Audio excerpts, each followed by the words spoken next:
మరి కాసేపట్లో సుప్రీంకోర్టులో కవిత బెయిల్ పిటిషన్ పై విచారణ మొదలు కానుంది. Justice BR Gavai, justice KV Vishwanathan ధర్మాసనం విచారణ జరపనుంది.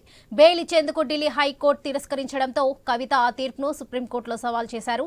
కవిత రాజకీయంగా ప్రభావవంతమైన వ్యక్తి అని, ఆమెకు బెయిల్ ఇస్తే సాక్షులను ప్రభావితం చేసే అవకాశం ఉందని, సాక్షులను ధ్వంసం చేసే అవకాశం ఉందని ఢిల్లీ హైకోర్టు తీర్పునిచ్చింది.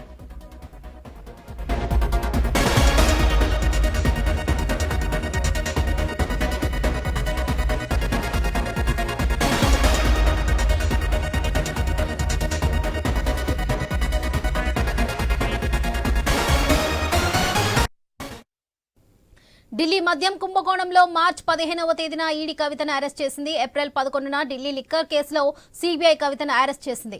దాదాపు 5 నెలలకు పైగా తీహార్ జైల్లో రిమాండ్ ఖైదీగా ఉంటున్న కవిత మద్యం కుంభకోణం కేసులో ఇప్పటికే సీఎం కేజ్రీవాల్ కు, మాజీ డిప్యూటీ సీఎం మనీష్ సిసోడియాకు బెయిల్ ఇచ్చింది సుప్రీంకోర్టు.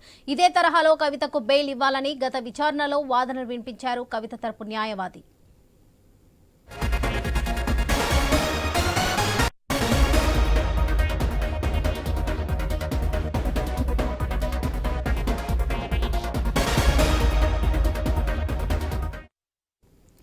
సుప్రీంకోర్టులో కవిత తరపు న్యాయవాదులు మరి కాసేపట్లో వాదనలు వినిపించనున్నారు. దీంతో బీఆర్ఎస్ శ్రేణుల్లో ఉత్కంఠ నెలకొంది.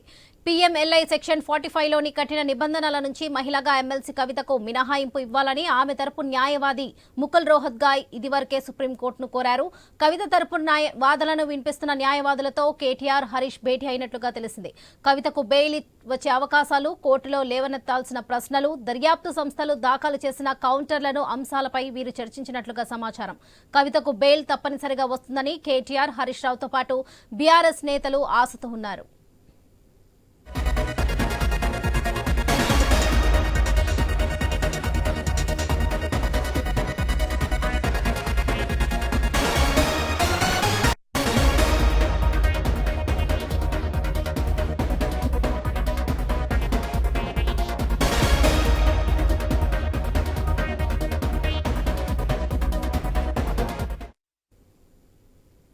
ఇప్పటికే కవిత హై బీపీతో బాధపడుతున్నారు. 10 కేజీలకు పైగా బరువు కూడా తగ్గారు. మరోపక్క జ్వరంతో బాధపడుతూనే ఉన్నారు.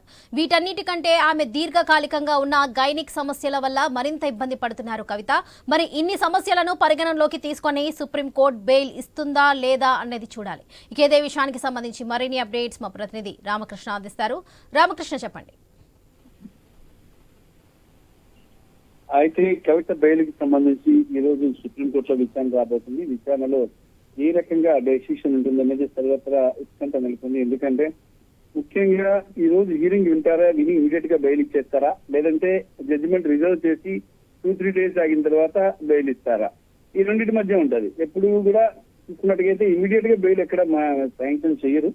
నార్మల్ గా దానికి రిజర్వ్ చేసి ఆ తర్వాత చేస్తారు. ఇప్పటిదాకా జరిగిన కేసులు అరవింద్ కేజ్రీవాల్ కి బెయిల్ ఇచ్చారు, అలాగే ఒక కేసులో సిబిఐ కేసులు ఇచ్చారు, ఈడీ కేసులు ఇవ్వలేదు.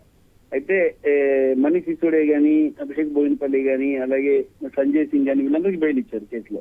వాళ్ళందరికీ విషయంలో కూడా జడ్జిమెంట్ రిజర్వ్ చేస్తారు. ఫస్ట్ వింటారు, వాదన వినేసి కౌంటర్ దాఖలు, సిబిఐ కౌంటర్ దాఖలు విన్న తర్వాత వాటిని రిజర్వ్ చేస్తారు. రిజర్వ్ చేసిన తర్వాత అంటే ఆర్గ్యుమెంట్స్ అయిపోయిన తర్వాత 2 days to 3 days రిజర్వ్ చేస్తారు. జడ్జిమెంట్ రిజర్వ్ చేస్తే ఆ తర్వాత ఈ జడ్జిమెంట్ ఇస్తారు. సో కవిత కేసులో కూడా అలా అవ్వచ్చు అని చెప్పేసి న్యాయవాదులు చెప్తున్నారు. సో ఇప్పటికిప్పుడుగా ఆమెకి ఈ రోజులో బెయిల్ వచ్చే అవకాశం లేదు. ఒక 2 days టైం తీసుకుంటారు, జడ్జిమెంట్ రిజర్వ్ చేస్తారు, చేసి బెయిల్ ఇస్తారని చెప్పేసి అంటున్నారు. మరొక వైపున ఇంకో రకంగా చూసినట్టుగా అయితే ఆమె మహిళా ప్రజాప్రతినిధి కాబట్టి మహిళ అనే కొద్దిగా సానుభూతితోనైనా ఇమీడియట్ గా ఆమె ఇన్ని రోజుల నుంచి దాదాపుగా 154 రోజుల నుంచి జైల్లో ఉన్నారు. ఆమెకి డిఫాల్ట్ బెయిల్ రాలేదు, ఆరోగ్యం బాగాలేదు. వీటన్నిటి దృష్టిలో చూసుకున్నట్టుగా ఇమీడియట్ గా బెయిల్ ఆర్డర్ చేసేస్తారు. అంటే 2 o'clock కి ఆ కేసు హీరింగ్ కంప్లీట్ అయిపోతుంది. తర్వాత బెయిల్ ఆర్డర్ వస్తుందా రాదా అనేది తెలిసిపోతుంది. ఒకవేళ బెయిల్ ఇచ్చే లెక్కైతే సాయంత్రానికి ఆమె తిహార్ జైలు నుంచి విడుదలయ్యే అవకాశం అయితే ఉంటుంది. లేదంటే ఇంకా 2-3 days టైం పట్టే అవకాశం ఉంది. Right Ramakrishna, thank you.